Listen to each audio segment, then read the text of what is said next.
Weight gives two things to you, grip and inertia. To go fast you want grip, but you do not want inertia. But you can't have your cake and eat it too.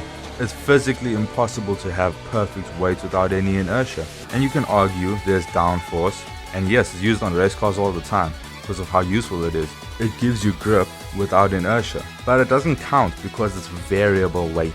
It needs speed and atmosphere. I'm going to talk about primary and secondary balance. Nope, not for an engine. This is different.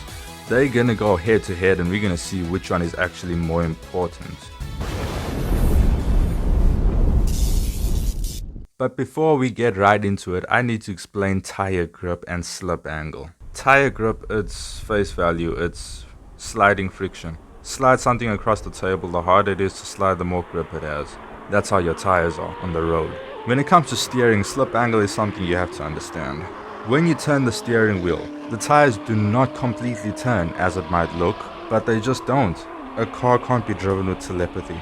Your tire has a contact patch. That's the part that's touching the road, gripping the road. And when you turn the steering wheel, the wheel turns, the tire turns, but the contact patch doesn't. But the part of the tire around the contact patch and the rest stretches and flexes to the steering angle input. Then as the tire rolls forward, it rolls into a new contact patch that is turned. It's like walking. And as the tire walks, as the car takes the corner, the car leans on the tires and the contact patch moves further to the outside of the wheel.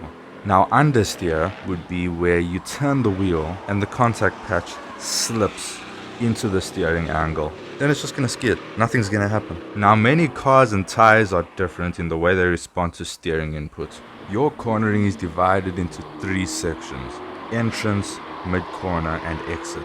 This is what you call a grip curve. Entering a corner, a good reactive front end is called good steering response. In mid-corner, once the contact patch shifts to the outside of the tire, if you're still maintaining that grip, maybe even getting more grip, then you've got good cornering speed. And if by the exit you can put the power down, full throttle, then you've really got good exit grip. Some take a while to grip, sometimes there's immediate steering response. Sometimes the contact patch is not there in the first place. Taking a corner, you put steering input in. If the car takes a while to start steering into the corner, then that means your cornering curve is like the torque and horsepower curve of an engine with a very, very laggy turbo. You see, something like a Honda S2000, it has the cornering curve of a Lexus LFA's engine. If you have very fast turn-in, steering response, and then the car snap understeers on you, and you lose that contact patch as it starts sliding, then I'm afraid you got a Tesla. But this is not all about tires. There are a billion trillion things that influence your cornering curve. Even weather. So on different days it will be different. Today, talking about what I call primary balance, I'm going to talk about engine layout a lot and how this affects your cornering curve. Your contact patch. There's front engine, there's rear engine, there's mid engine, there's mid rear engine, there's front mid engine, there's front mid engine, there's side engine, there's top engine. Engines come in many different shapes and sizes and they get put in very many weird places. And this greatly influences your handling curve. And as I mentioned about grip and inertia right in the beginning, an engine has a lot of weight. It is extremely heavy. In some cars, it's the majority weight, and this comes with grip and inertia. The most famously used engine layout is front engined, and almost every front engine car has a big front bias weight distribution. So because of this, your tires almost have 100% grip all the time, because all the weight of the engine is pressing on your front tires. You can stomp on the gas mid-corner and the front is not going to lift off. In fact, it's going to be a little bit better. You need to put gas in a corner in a front engine car. Front engine cars, nailing that contact patch into the road, and the next one after that. The more weight on your tires, the bigger your contact patch, the more the grip. So front engine is the best because all of the weight is right there on the front axle, on the front tires. Well, no. Let me explain why. As I mentioned right in the beginning of this video, if you were listening, weight doesn't come without inertia unless it's downforce. So the inertia of the engine can also negatively affect the grip curve. Taking a corner in a front engine car, yes, the engine weight will push down the tires to make the contact patch bigger on the front tires. But the inertia of the engine can make the car sluggish in a slow corner. Pull the car with the gravitational force to straighten up and not take the corner. This is understeer. It puts pressure on your front tires. It's very good, but it has its drawbacks and its problems. Can't have your cake and eat it too. There's also dimensions, wheelbases, heights, widths that go with certain engine layouts and a whole lot of other geometries. Cars are very complicated, let me just say that. The results of the engine in the front putting pressure on your tires, understeer, snap understeer, sluggish front end, that's all the inertia, that's all the pressure, that's all the weight. Oh, and please, let's not even get started with the cars that are front engined, but have the engine in front of the front wheels. Oh, Audi steer. Other negative about front engine cars, there's not a whole lot of weight in the rear. So, exiting a corner with a full throttle dash, you're gonna be spinning your wheels. So since front engine is not doing justice, then it should be the total opposite, rear engine. Yes, rear engine is perfect. Well, slow down. Let's see. The front end of a rear engine car is so free of weight and long that as long as the nose is pinned down, it can fly through almost any slow corner. But it has its drawbacks, you see. Same principle as the front engine car. The engine puts pressure on the rear tires. It expands the contact patch greatly with its weight to give more rear grip. So when you're exiting a corner, you can exit on full throttle because you have a lot of grip in that rear end. But first problem, diving into a corner with your Beetle, the rear wants to step out with the momentum it's carrying and it wants to make you oversteer. Total opposite of front engine. The other negative that is part of the positive of a rear engine car, like I mentioned, it can exit corners very fast. You can pin all the power down because there's a lot of weight in the rear end, so it will give you enough grip, right? While it will also give you a bit of understeer exiting a corner with the throttle open, and in mid corner opening the throttle very widely because all the weight is already on the rear axle, and now transferring the weight more to the rear makes the front contact patch even smaller. You don't want that initial contact patch turning, that's only the job of the new one. Trail braking into a corner with a rear engine car, you need to make sure your foot is pretty pinned down to that brake enough on entrance of the corner and not lightly dabbing on the brake, because the front brake bias, making only the front brakes brake while you're just dabbing it, that means the rear brakes are not really being pulled that much. So the rear naturally wants to overtake the front, and how much more with all that inertia at the back will the rear want to overtake the front? But this is just for certain corners in certain Porsches. The principle applies. Sometimes in a Porsche, in certain corners, you want to just lightly dab the brake into the corner to initiate what would be death oversteer in a different corner. Driving an RR, baby. Oh, can we just get one car that's perfect? Come on, man. All of them have their pros and cons, their goods and their drawbacks. I want to eat my cake. Well, hello, have I got something for you? It's called mid-engined. The quickest turning, most killing engine layout out of all of these, probably. With the engine placed right in the middle, just behind your back. With this layout, the front end and the rear end, especially the front end, have hardly any inertia, have hardly any weight pulling them to straighten up. So this thing is very, very, very twitchy. All it wants to do is do 360s. I'm sure you heard of a Toyota MR2. Yeah, that's mid-engine. The mid-engine layout, as I have dramatically said, improves cornering drastically. But there's more weight over the rear axle, over the rear tires, because the engine, yes, it is mid-engine, but it can't be completely actually mid-engine, because then it will be sitting on your lap. And there's also the gearbox, the drive shaft, the differential that make this rear bias, and a lot of car companies make their cars rear bias drastically on purpose. So there's a lot of weight in that rear axle, so you can exit corners like a lightning bolt. During braking, taking a corner, the oversteer factor of rear bias cars. Because of the engine's inertia, in a Porsche it's right at the back, so the front tires are moving around a pivot so far away at the back. Whereas in a mid-engine car, it's right in the center, so the rear wheels and the front wheels want to rotate around that, so it makes it much more twitchy. But it also does do that thing that Porsches do, put pressure on the rear tires. The inertia can carry the rear out. The thing about rear bias cars, mid-engine cars, especially rear-engined, you almost have to enter corners braking, trail braking or nothing.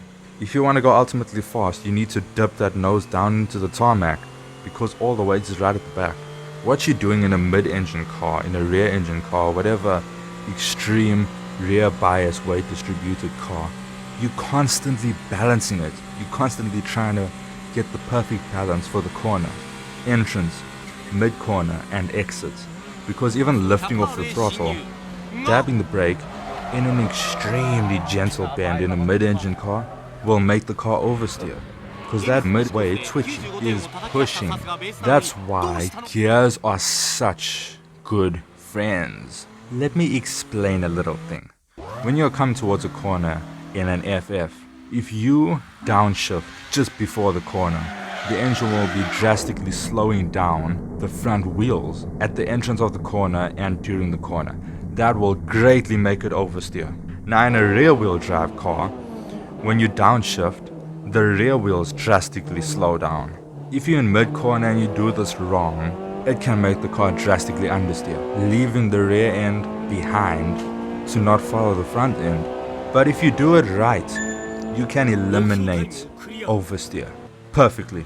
Driving techniques for different cars can totally cover up for their weaknesses. Remember that. Write that on your t-shirt.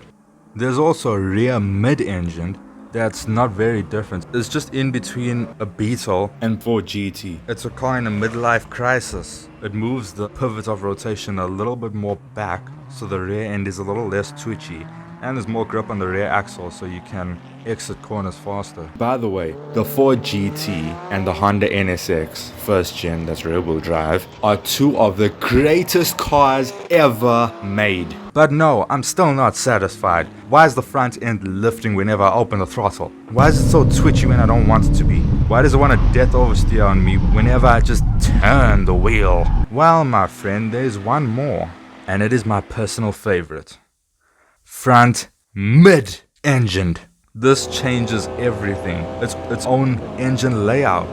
That's how drastic the change is just when you take the engine and put it behind your front axle. Most front mid-engine cars have a 50-50 weight distribution. You see, front mid-engine cars have near perfect front ends. They don't have over front mass disturbing the front end, making it snap understeer and putting too much pressure on those front tires, but rather creates a linear line, perfect handling curve, steering response that is uncanny. What makes the front end super quick to the level that a Mazda RX-7 and a Ferrari F12 TDF need to have rear wheel steering so the rear can keep up with such a fast front end. Front mid-engine cars have almost perfect balance through corners. It's like the inline 6 of engine layouts. And you see, I'm calling it the inline 6 of engine layouts because an inline 6 is almost perfectly balanced. But the fact is, it isn't. Even front mid-engine cars are not properly balanced. Because exiting a corner, there's still not enough grip on the rear tires like you get on a Porsche. But the beauty of front mid-engine cars is the rear end. The engine is the pivot of rotation, with the pivot just behind the front wheels. The front wheels rotate around that over a short axis, whereas the rear has a longer axis. You see, because of the 50-50 weight distribution, long axis of rotation from the engine, and because the engine is not right there on the back wheels giving a whole lot of inertia, it almost has grip without inertia. Almost. What I mean is, it makes the illusion that there's downforce and not actual weight. When the rear slips, there's almost a gravity to come back and straighten up. So you can swing this rear end aggressively, you can be much more aggressive, and it will stay put on the road. Accelerating inside a corner, through a corner, front mid-engine cars, the handling gets even better. It doesn't understeer as soon as you put your foot down, so you can eat your cake. You see, the thing is, front mid-engine cars are extremely peaky. So as long as you can keep the speed up, then you're the fastest. But you see with the engine right there by the front wheels, even though it's the pivot of rotation, it doesn't turn in as lightning fast as a Porsche when you're entering a very slow corner and dipping the nose down. With the super slow corners, it can make the car understeer because the engine is still there. So stop and go circuits are not really the best. They're actually kind of the weakness of front engine cars in general. Front mid engine cars are better, but when you add such an aggressively stop and go circuit, they're almost in the same category. So a good technique to use on super slow hairpins with a front mid engine car is drifting. Yep, you've probably heard this a lot. Drifting is rubbish, it's not fast, that's a scam, a lie that's just been caught. But I'm not talking about making a cloud of smoke, I'm talking about high speed drifting. Proper drifting. Some exclusive race cars even have the engine behind the front wheels. Imagine how crazy good that would be. There's the Marcus, TVR, Speed 12. It's very exclusive. You're not going to see it on a Corvette. It takes up space and it's mind-blowing engineering. Chassis builds and engine angles can also greatly affect handling.